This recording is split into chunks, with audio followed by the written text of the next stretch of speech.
The Song of Pelinal, Volume 7, on his battle with Umaril and his dismemberment. Editor's Note: this fragment comes from a manuscript recovered from the ruins of the Alessian Order's monastery at Lake Canalus, which dates it to some time prior to the War of Righteousness, 2321 of the First Era. However, textual analysis suggests that this fragment actually preserves a very early form of the song, perhaps from the mid-6th century.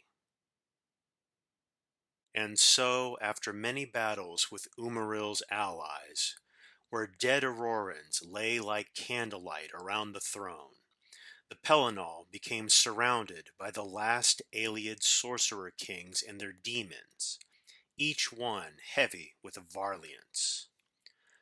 The white strake cracked the floor with his mace, and they withdrew. And he said, "Bring me Umaril that called me out." And while mighty in his aspect and wicked, deathless golden Umaril favored ruin from afar over close combat, and so he tarried in the shadows of the white tower before coming forth.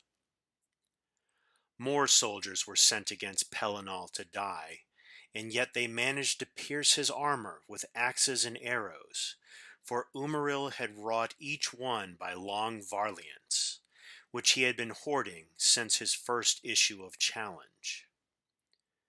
Presently, the half-elf showed himself bathed in meridian light, and he listed his bloodline in the Aeliodune and spoke of his father, a god of the previous Kalpa's world river, and taking great delight in the heavy breathing of Pelinal, who had finally bled.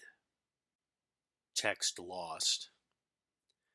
And Umaril was laid low, the angel face of his helm dented into an ugliness which made the Pelinal laugh, and his unfeathered wings broken off with sword strokes delivered while Pelinal stood frothing above him, insulting his ancestry and anyone else that took ship from old Elnophe, which angered the other elvish kings and drove them to a madness of their own. And they fell on him, speaking to their weapons, cutting the Pelinal into eighths while he roared in confusion, which even the council of skiffs could hear. Text lost. Ran when Mor shook the whole of the tower with mighty bashing from his horns the next morning, and some were slain in overabundance in the taking, and men looked for more Aelids to kill, but Pelinal had left none save those kings and demons that had already begun to flee. It was Morahouse who found the white strake's head, which the kings had left to prove their deeds, and they spoke, and Pelinal said things of regrets. But the rebellion had turned anyway, and more words were said between these immortals that even the Paravant would not deign to hear.